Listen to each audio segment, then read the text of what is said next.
Predstav si značku, ktorá symbolizuje luxus, moc, ale aj zradu, manipuláciu a vraždu. Značku, ktorá začala ako malý rodinný biznis a takmer skončila kvôli vlastnej rodine.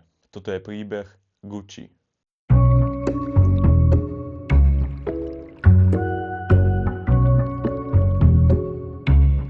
Skôr, než sa pustíme na toto video, by som vám chcel povedať, že moje mikiny World Tour 2026 sú práve dostupné na bstudio.com. Vybrať si môžete z dvoch veľkostí B a BB, čo je M a L. Sú oversize a na poslednej fotke máte rozmery. Takže, ak sa vám mikina páči a chcete ma podporiť, tak neváhajte. Počet je limitovaný a doprava je zadarmo. Link vám nechám aj pod videom. Začína sa v roku 1921 vo Florencii. Mladý muž menom Gucci sa vracia späť domov s víziou. Predtým pracoval v luxusnom londýnskom hoteli Savoy, kde každý deň sledoval aristokratov a elitu. Videl, ako sa obliekajú, aké nosia kufre a ako sa správajú. Po návrate do Talianska si otvorí malý obchod s koženými výrobkami. Začína s kuframi, kabelkami a jazdeckými doplnkami. Všetko je ručne vyrábané, precízne a kvalitné a postupne si jeho produkty začínajú všímať tí správni ľudia. A jeho značka rastie a spolu s ňou aj jeho rodina. Do biznisu vstupujú jeho synovia Aldo a Rodolfo Gucci. Každý z nich má inú osobnosť, inú víziu, ale rovnaký cieľ – urobiť z Gucci globálnu značku.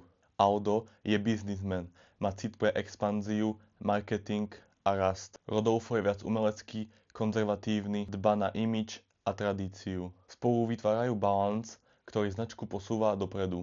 V 50. a 60. rokoch sa Gucci dostáva mimo Talianska. Otvárajú sa obchody v New Yorku, Londýne, Paríži a značka sa tak stáva symbolom luxusu.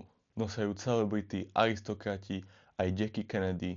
Jej obľúbená taška sa neskôr premenuje na Jackie Bag. Gucci sa stáva ikonou. Vznikajú signature prvky, zeleno-červený pás, horsebit detail, bambusová rukoveď a neskôr aj ikonické logo. Značka má identitu, má rešpekt, má moc. Ale zatiaľ čo na vonok vyzerá všetko perfektne, vo vnútri rodiny sa začína niečo lámať. V roku 1953 Gucci zomiera. A presne v tomto momente sa začína boj o kontrolu. Synovia síce vedú firmu ďalej, ale medzi nimi a ich deťmi začína narastať napätie. Do popredia sa dostáva nová generácia a s ňou aj ego, ambície a túžba pomoci. Najvýraznejšou postavou sa stáva Maurizio Gucci, syn Rodolfa. Maurizio je úplne iný ako jeho predchodcovia. Nie je dedič, chce byť líder, chce značku modernizovať, zmeniť a prispôsobiť novej dobe. Na druhej strane však stojí jeho strýko Aldo Gucci, ktorý nechce stratiť kontrolu nad firmou, ktorú pomáhal budovať. A tu začína vojna. Rodinné stretnutia sa menia na konflikty, biznis rozhodnutia na osobné útoky, dôvera sa mení na podozrenie a nasledujú súdne spory, obvinenia z daňových podvodov, dokonca aj väzenie pre niektorých členov rodiny. Gucci už nie je len značka, je to boisko. V 50. rokoch sa situácia ešte zhoršuje. Značka je prelicencovaná.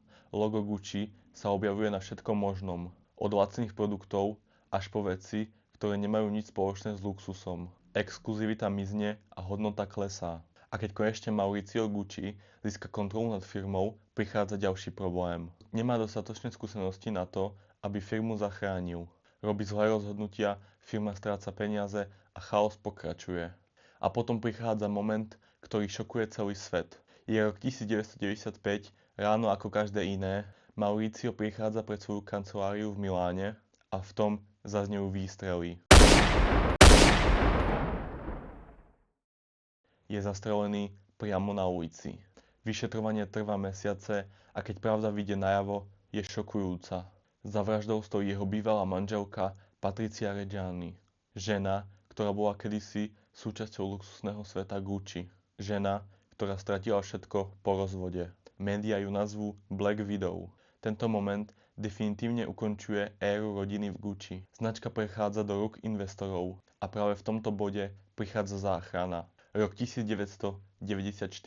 Gucci bola značka na pokraji krízy po 10 ročiach rodinných sporov. A v tom nastupuje Tom Ford.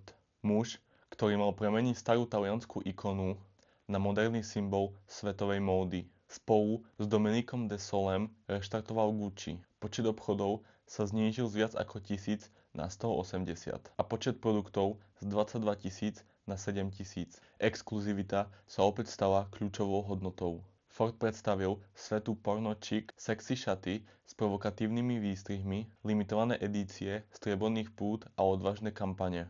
Reklamy šokovali, ale značka sa rýchlo opäť vrátila na vrchol. Gucci expandoval do USA, Ázie, Hollywoodu a Blízkeho východu. Ford transformoval Gucci na globálnu ikonu moderného a provokatívneho luxusu.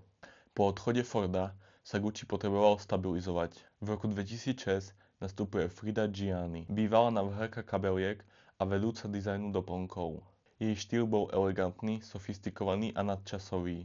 Zamerala sa na ženskosť, feminizmus a luxusnú tradíciu značky. Frida revitalizovala klasické ikony New Bumbo, New Jackie, kabelky s historickým odkazom.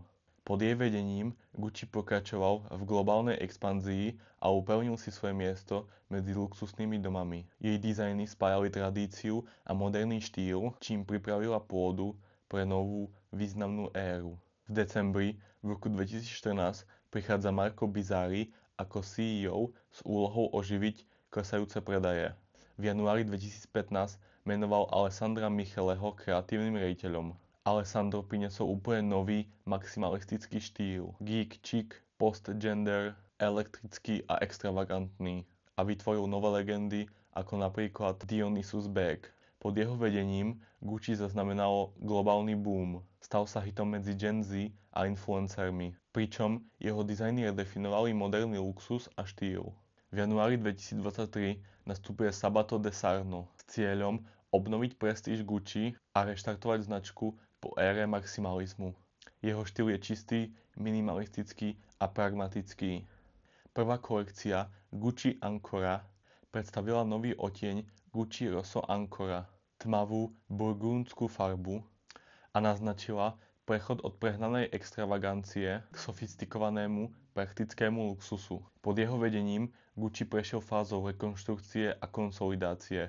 Obnovil disciplínu a exkluzivitu značky. V marci 2025 prichádza Demna Gvasalia, bývalý kreatívny riaditeľ Balenciagy, aby priniesol nový impuls. Tu si môžete pozrieť video o Balenciage. Demna zavádza dark, street a dystopian estetiku. Experimentuje s materiálmi, tvarmi a futuristickými konceptmi. Jeho vízia je odvážna a provokatívna. A Gucci sa tak dostáva do novej éry kreatívneho rizika. S Demnom sa značka posúva na hranicu medzi luxusom a avantgardou, pričom zachováva svoje historické odkazy a ikonické symboly. Príbeh Gucci nie je len o móde, je o rodine, ktorá vybudovala impérium a takmer ho zničila vlastnými rukami. O ambícii, ktorá dokáže vytvoriť legendu, ale aj ju zničiť. Od vízie Gucci vo Florencii cez temné obdobie rodinných vojen a vraždy Maurícia až po kreatívne revolúcie ľudí ako Tom Ford, Frida Gianni, Alessandro Michele, Sabato de Sarno a dnes Demna Gvasalia. Gucci sa nikdy neprestal meniť. Každá éra priniesla nový pohľad na luxus. Každý kreatívny riaditeľ zanechal vlastný podpis a každá kríza značku len posilnila. Dnes Gucci nie je len značka. Je to kultúra, je to identita a je to príbeh, ktorý stále pokračuje. Takže ak sa ti toto video páčilo, nezabudni dať like, odber a koment. A ak ťa zaujíma značka Gucci, tak si určite pozri film Klan Gucci, kde je podrobne rozobratý príbeh rodiny.